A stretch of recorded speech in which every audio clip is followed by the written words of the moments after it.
सदगुरु कबीर इस संसार में एक अद्भुत महापुरुष हुए हैं।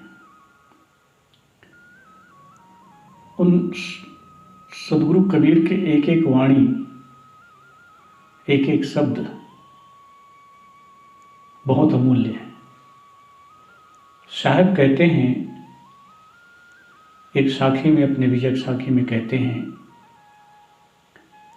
कर बहिया वल आपने छाड़ वीरानी आस, जाके आंगन नदिया बहे सो कस मरे प्यास। सदगुरु कबीर इस साखी में हम सबको बताना चाहते हैं कि कर बहिया बल आपने। साहब कहते हैं कि अपने बाहुबल का भरोसा करो, छाण वीरानी आस, दूसरे की आशा छोड़ दो, जाके आंगन नदिया बहे, जिसके आंगन से नदियां होकर बह रही हो सो कस मरे प्यास। साहब कहते हैं, वह व्यक्ति कैसे प्यासा हो सकता है। कितनी मार्मिक बात साहब कहते हैं कि जिसके घर से होकर, उसके घर के सामने से होकर नदियां बह रही हो और वह आदमी प्यासा बैठा हो, तो कितना बड़ा आश्चर्य की बात है। मनुष्य प्यासा इस संसार में आया है तो प्यासा है, सुख की प्यास, आनंद की प्यास, परमात्मा को पाने की लालसा, पाने की प्यास। हमको प्यास लगता है तो हम पानी को पी लेते हैं, हमारी प्यास बुझ जाती है। शरबत पी लेते हैं, कोई फलों का रस पी लेते हैं, हमारी प्यास बुझ जाती है। लेकिन जिसकी इच्छा है कि उसे परमात्मा पाना है, ऐसी जिज्ञासा, ऐसी प्यास है, तो उसका प्यास बुझ नहीं सकता है जब तक कि उसको मिल ना जाए या उसको बोध ना हो जाए। सदगुरु कबीर साहब यही समझाना चाहते हैं।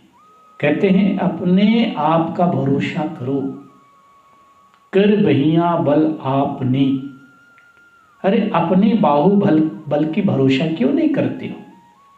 तुम्हारे आंगन के सामने, तुम्हारे घर के सामने नदियां बह रही है और तुम प्यासा बैठे हो। तुम्हें कौन पानी ला करके पिया सकता है? तुम्हें स्वयं पानी पीना पड़ेगा। अब तुम दूसरे की आशा लगाए हो कि मुझे कोई व्यक्ति आएगा, पानी पिला देगा तो प्यास बुझ जाएगा, प्यास से तृप्त हो जाऊंगा मैं, तो यह संभव नहीं। सदगुरु उसी प्रकार से इस साखी के माध्यम से, नदी के माध्यम से हम सबको बताना चाहते हैं कि उसी प्रकार से मनुष्य जीवन है।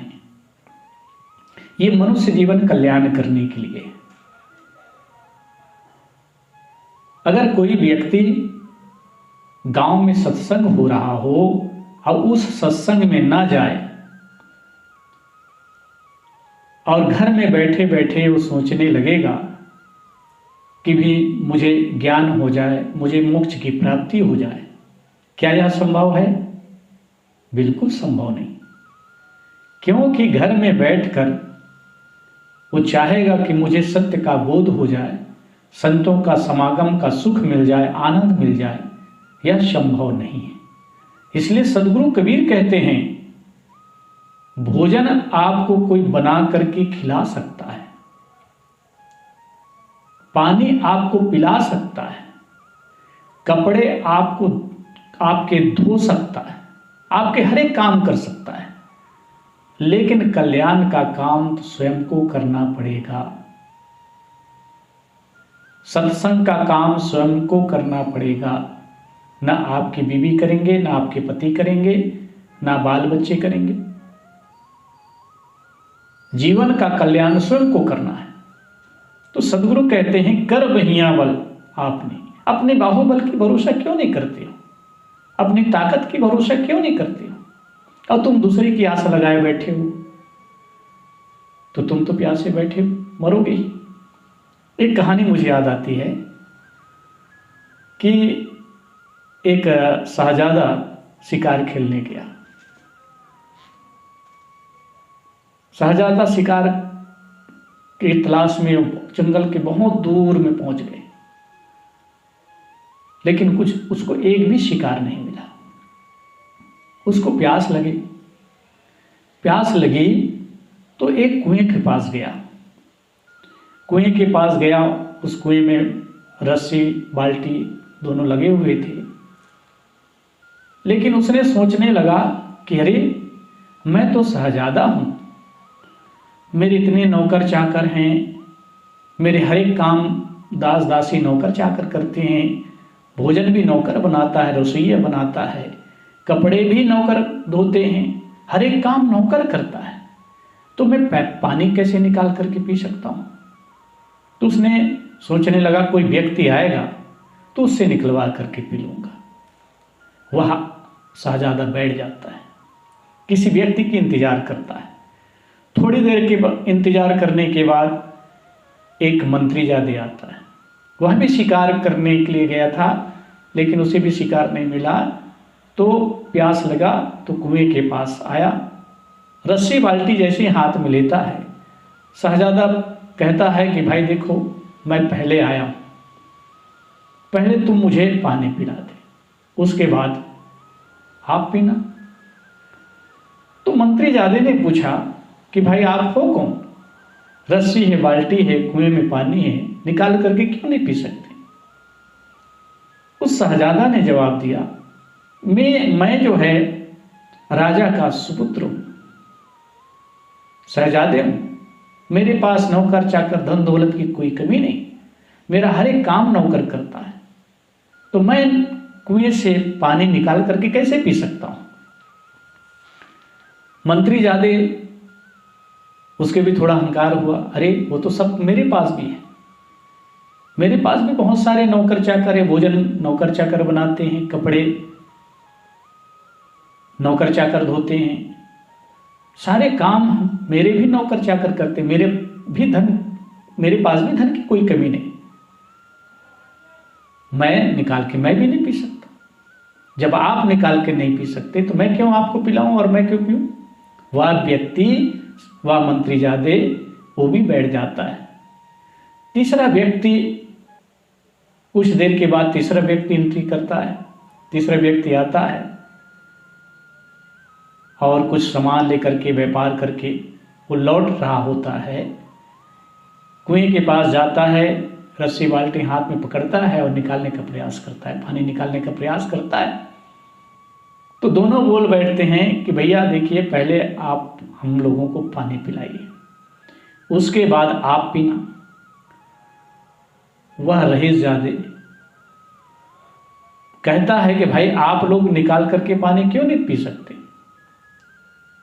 बाल्टी है, रस्सी है, कुएं में पानी है, आप लोग निकाल करके पानी क्यों नहीं पी सकते। इतने समय से बैठे हैं तो निकाल करके पानी पी लेना चाहिए, अपना प्यास बुझा लेना चाहिए। पहला लड़का बोलता है कि देखिए, मैं अमुक राज्य का राजा का सुपुत्र हूं, शहजादा हूं, मैं पानी निकाल करके नहीं पी सकता।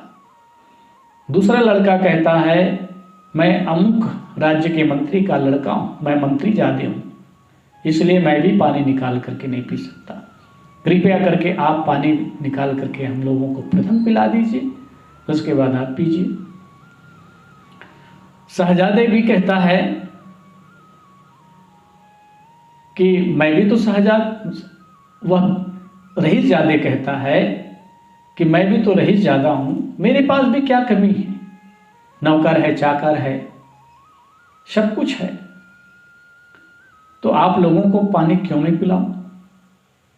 न मैं पीऊंगा ना आप लोगों को पानी पिलाऊंगा, कोई चौथा व्यक्ति आएगा पानी पिलाएगा। वह भी ये रईसजादे बैठ जाता है। चौथे व्यक्ति की इंतजार में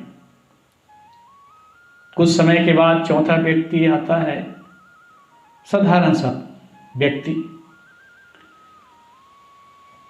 अपना सामान नीचे रखता है और जैसे ही रस्सी बाल्टी हाथ में लेकर कुएं में डालता है तो तीनों कहने लग जाते हैं कि देखो भाई, प्रथम हम लोगों को पिलाना, उसके बाद आप पीना।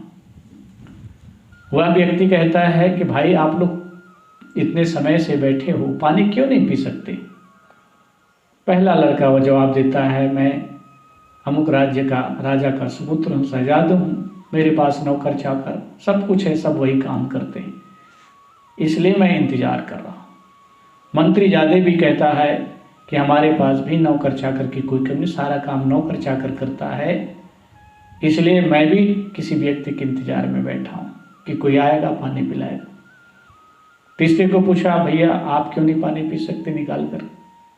तीसरा व्यक्ति कहता है, मैं भी रईसजादे हूँ, मेरे पास भी नौकर चाकर की कोई कमी, हर काम नौकर चाकर करता है, इसलिए मैं भी पानी निकाल करके नहीं पी सकता, कृपया आप ही हम सबको पानी पिलाइए। चौथा व्यक्ति समझ जाता है कि इन लोग जो है नौकर के सहारे अपने जीवन जी रहा है, तो रस्सी बाल्टी कुएं में डालता है, पानी निकालता है, पानी पीता है, पेट भर हाथ मुंह धोता है और तीनों चिल्लाने लगते हैं, भाई हमको पहले पानी पिलाओ, हमको पानी पहले पिलाओ। चौथा व्यक्ति जो है वो कहता है, ठीक है पानी पिलाऊंगा, लेकिन मैं पहले पानी पी लूँ, उसी के बाद मैं आप लोगों को पानी पिलाऊंगा। तो उन लोगों के लिए जैसे यहाँ रस्सी हाथ में लगता है, बाल्टी हाथ में रखता है और कुएं में डालता है, तो चौथा व्यक्ति कहता है कि भाई आप रईसजादे हो, इसलिए पानी कुएं से नहीं निकाल करके पी सकते, आपके इतने सारे नौकर चाकर हैं, आप मंत्री जादे हो, आपकी भी बहुत सारे नौकर चाकर हैं, आप भी निकाल कर पानी नहीं पी सकते, आप शहजादे हो, आपके भी बहुत सारे नौकर चाकर हैं, हर एक काम नौकर चाकर करता है, आप भी पानी निकाल करके नहीं पी सकते। तो सुनो क्या, जानते हो मैं कौन हूँ? मैं हरामजादा हूँ, इसलिए मैं आप लोगों को पानी नहीं पिला सकता। रस्सी बाल्टी जो है कुएं में छोड़ देता है और वह व्यक्ति अपने गंतव्य स्थान को निकल जाता है। तीनों के तीनों व्यक्ति, तीनों के तीनों लड़के प्यासे मर जाते हैं। देखो प्यासे उनको लौटना पड़ता है। इस प्रकार से अगर पुरुषार्थ करते तो उनका प्यास मिट जाता, लेकिन उसने दूसरे का भरोसा किया, दूसरे का इंतजार किया कि कोई दूसरा व्यक्ति आएगा पानी पिलाएगा तो हमारी प्यास बुझ जाए। सदगुरु कहते हैं उसी प्रकार कल्याण के क्षेत्र में मनुष्य को स्वयं कल्याण करना पड़ता है। अगर कहें कि पत्नी सत्संग में जाए, पत्नी हमारा कल्याण कर दे, सत्संग वो सुन ले, हमको मिल जाए ज्ञान, उसी प्रकार अगर बच्चे सोचने लगे कि स्कूल कोई और दूसरा जाए और उसको हमको ज्ञान मिल जाए, या संभव नहीं। खाना कोई खिला सकता है, मुंह में डाल सकता है, लेकिन चबाना तो आपको ही है ना, घुटकना आपको ही है। पानी गिलास में ला सकता है, आपके मुंह में डाल सकता है, लेकिन घुटकना तो आपको है। इसलिए सदगुरु कहते हैं अपने बाहुबल की भरोसा करो, दूसरे की भरोसा मत करो। ये मानव जीवन बहुत महत्वपूर्ण जीवन है, बहुत कीमती जीवन है। आज सत्संग नहीं किए तो जीवन रूपी नैया इस संसार रूपी भवसागर में डूब जाए।